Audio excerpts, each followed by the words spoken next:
Hello everybody, welcome back to the channel. It's been a while.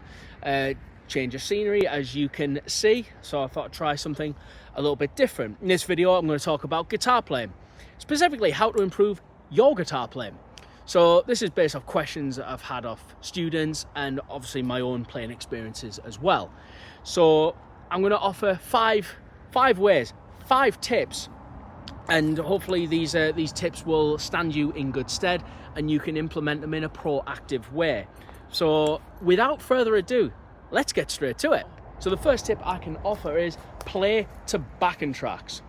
This is really important. This worked absolute wonders for me. And it worked wonders for me because it trained a lot of different aspects of my playing at once. So for example, if you're learning a new scale, a new melodic idea, a new arpeggio, what have you, then you have some music to play to. Have some music to play along to and just have some context, have some reference point. If you don't, it ends up becoming a little bit cut and dry. Not quite as fun as you want it to be, and it doesn't feel like you're really engaging with the stuff that you've been learning. It makes a huge difference. So for example, if you're learning, for example, a new scale, like, I don't know, a major scale, a mode, can be anything, right? You hear what it sounds like properly and in context. Prove lots of different things at once. So obviously your phrasing, your timing, everything. And it becomes much more about being able to apply the idea. You apply the idea in a much more kind of active way. So play a backing track, it's really invaluable. And it's the thing I did all the time as a kid when I was trying to learn certain ideas, even certain techniques. And I still do it now. I still jam at stuff now, and I still try and, when I want to try out new ideas, new melodic ideas, I always just put on a backing track, and YouTube is your best friend with stuff like this.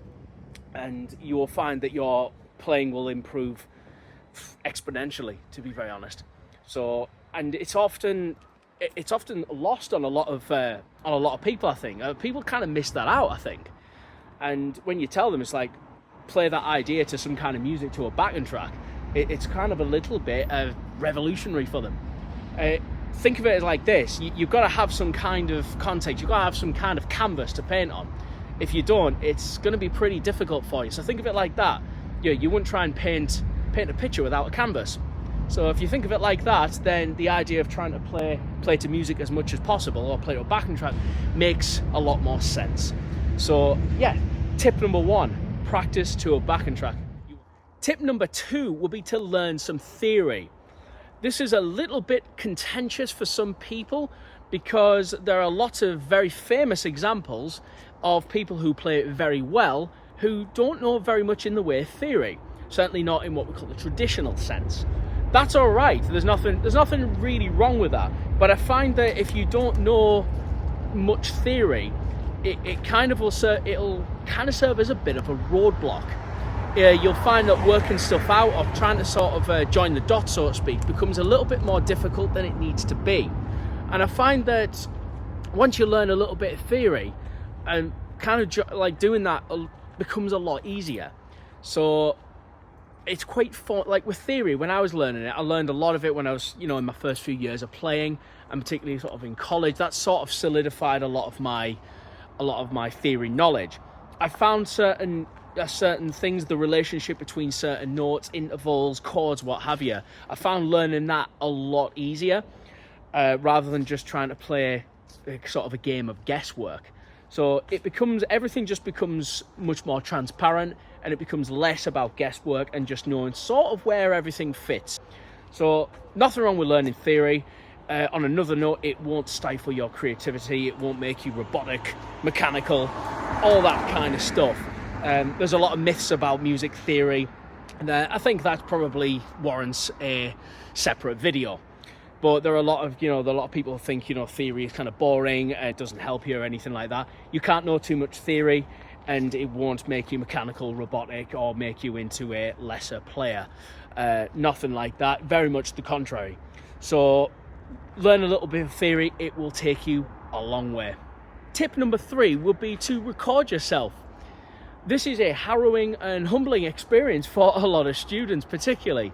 There is a definite kind of aversion to wanting to hear yourself back, totally understandable. And what I'll do is I'll get students to sort of jam out a certain thing in a lesson, right? And I will record them. So I'll record them just using my phone or something, and I'll let them hear themselves back and let them listen to themselves. There's often two things. Either they sound worse than they thought, or in their heads they sound a lot worse than they actually do. You'll find that's the case. And I find that you get in the habit of doing this a lot more once you start recording your own ideas and doing stuff in an audio interface. Particularly when you start writing stuff, I find that it's easy to get in the habit of hearing yourself back once you start getting into more of that writing process. Another thing you can do is, regarding obviously playing to a backing track, is put on a backing track for 5 minutes and just record yourself playing along to it. So for example, it can be a blues backing track, it doesn't, a modal backing track, it doesn't really matter. But the point is you just do an improvisation for 5 minutes straight. And then when you listen back to it, you might be surprised. There'll be ideas in there that you didn't know that you played. So, because obviously when you're playing in real time and you're sort of so immersed in it, a lot of the ideas that the ideas that you've come out with, some of them you'll forget, or they'll just pass you by. So you'll find that you'll be able to sort of kind of gain your own style a little more. And I think you'll hear an idea, you think, oh God, I didn't know I come out with that before. And that's because when you're immersed in the moment, you don't always hear everything back like that. So yeah, record yourself. You might be pleasantly surprised. Tip number 4 would be to play live. When I bring this up to students, the fear is palpable. This is coming from students either had a bad live playing experience or have never done it at all. I started playing live when I was just 18 years old. And so this was about 2010. So that's the year actually I did my first live gig, and I loved it. It came very easy to me actually. It came kind of natural, I would say. I think it's probably one of the easier aspects of my musical life, and I don't feel that I stress about it as much as other people, but that's just me. I think to a certain degree I'm very much used to it.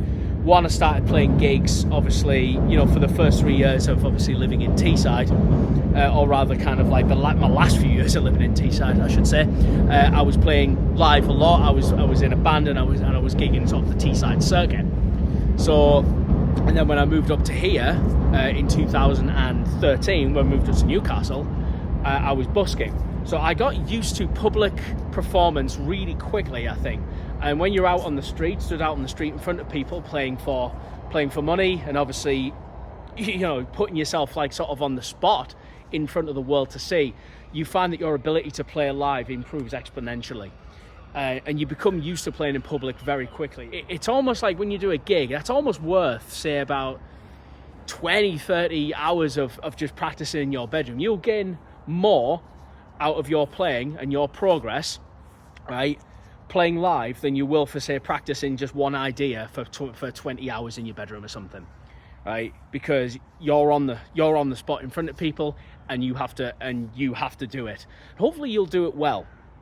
And I might do a separate video on, in fact, I already have done videos on how to improve, how to play, tips on playing live, basically. I did a video, I think last year or the year before or something. I think I might do another one, might do an updated one or something. But yeah, do play live. So this is all, all related to getting in a band, and obviously that's even related to playing with other musicians as well. So yeah, play live. It's fun, it is exciting, and it doesn't need to have as much stress, I think, as much stress as people associate it with. So yeah, have fun. And finally, the last tip, probably the most important of them all. If you don't take any advice from this video, take this one: practice. It will do you the world of good. And I think practicing is sort of seen as a bit of a chore to a lot of people, I think. There does seem to be this kind of weird dread about it. And there doesn't need to be, because it does depend how you look at it and how you frame it. So if you, for example, if you think that all practicing entails, practicing guitar in this case, if you think all of it entails is just, doing your scales and your arpeggios sort of up and down in this really sort of cut and dry fashion, and not really engaging with the music that you're supposed to be playing and listening to, then yeah, that practicing is going to get pretty boring for you. And this is very much tied in with the first point, is always just have some music to play to, right? We are supposed to be playing music after all. And I think a lot of people forget that. There is a bit of a weird disconnect. A lot of people practice ideas, they practice certain scale ideas and what have you, but they forget to sort of engage, tie it together with actually engaging with music. And there does seem to be a little bit of a disconnect in that regard. And I think that contributes a lot to people's lack of desire to actually sort of apply themselves in that way. The cold hard truth is that you have to, it doesn't matter how sort of talented you think you are, or how natural you think you are, if you really do not put in the work or put in the hours, you will not get any real results. It really is as simple as that. And it will show. If you haven't practiced, if you haven't put in the hours, it will show. You will notice it, and other people will notice it as well. So put in the time, put in the hours. You will thank me later. Hopefully you enjoyed that video and the tips will stand you in good stead. If you liked that video, do give it a thumbs up. Leave your comments down below, as it does aid the YouTube algorithm. And if you enjoy the rest of the content as well, do hit that big red subscribe button down below. That'll really help me out a lot. Until then, see you in the next video.